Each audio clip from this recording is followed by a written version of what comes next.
Deux députés qui ont donc vécu de l'intérieur. Je ne sais pas si vous étiez dans l'hémicycle hier. À ce moment-là, vous allez nous le dire, au moment des questions au gouvernement, il y a des jeunes filles voilées qui viennent assister au débat, comme cette scène qui a été saisie et qui a été diffusée ensuite sur les réseaux sociaux. On voit ici ces images. Eh ben, elles déchaînent les passions depuis hier.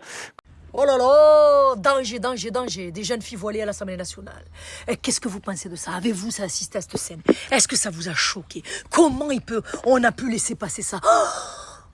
C'est ça la France d'aujourd'hui. La France d'aujourd'hui, c'est de fustiger des jeunes filles. Alors des jeunes filles, tu sais, ils essaient de faire passer qu'elles ont 6 ou 7 ans, hein, d'accord? Des jeunes filles voilées qui, effectivement, apparemment, mettent en danger la France dès lors qu'elles se présentent à l'Assemblée nationale. Mais vous n'avez honte de rien. Il n'y a rien qui va vous arrêter. Hein. L'Assemblée nationale qui est incapable de voter le budget, qui est incapable de proposer des mesures qui permettent à la France de pouvoir sortir du marasme économique dans lequel elle est. La France qui fait partie des derniers pays de l'Europe, qui est au bord de la faillite, vient nous expliquer que la tension journalistique est fixée sur des jeunes filles voilées. Alors je vais vous dire, vous n'allez pas nous fatiguer parce que Dieu est grand. Comme on vient de la misère, on ne s'épuise jamais. On est des putains de résistants. On va rester là. On va utiliser notre instruction pour jouer un rôle dans ce pays qui nous appartient. Nous sommes des citoyens français à part entière. Nous payons des impôts. On n'a plus du tout de problème d'identité. Vous savez, nous, on a réglé nos problèmes de syndrome du colonisé. Nos enfants n'ont aucun problème d'identité parce que pour eux, ils sont français et rien que français. Donc, toutes ces questions-là ne se posent plus du tout. Nous sommes des Français qui ont des croyances musulmanes et nous croyons en l'islam.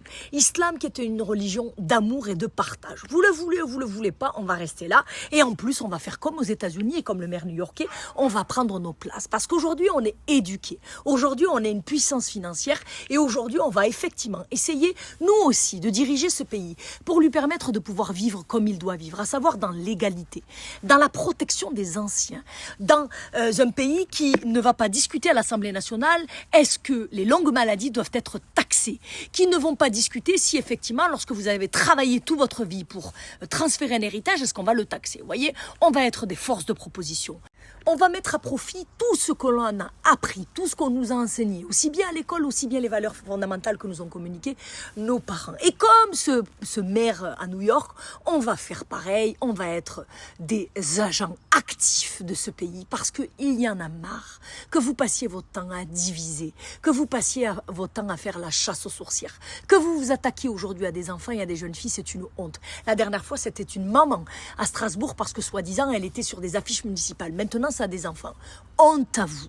Mais nous ne allons pas céder à la colère. Nous allons, par la compétence et par la réussite, démontrer que tout ce discours de haine, que tout ce discours de division n'a pas sa place dans ce pays.